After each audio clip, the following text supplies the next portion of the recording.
கோவை கெம்பட்டி காலனியில் கோயம்புத்தூர் நகர்ப்புற நலவாழ்வு மையத்திற்கு திடீர் விசிட் அடித்த பொது சுகாதார குழு தலைவர்.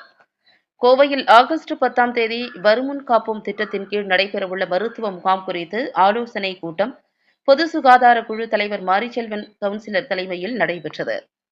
இந்த மருத்துவ முகாமில் 2000த்திற்கும் மேற்பட்ட பொதுமக்கள் பயனடைய வேண்டும். எனவே அதற்கு தேவையான அனைத்து பணிகளையும் உடனடியாக செய்ய வேண்டும்.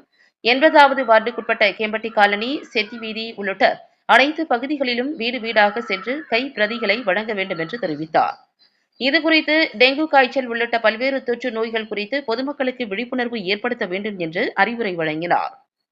மேலும் மருத்துவ முகாம் குறித்து பல்வேறு ஆலோசனைகள் மேற்கொள்ளப்பட்டது.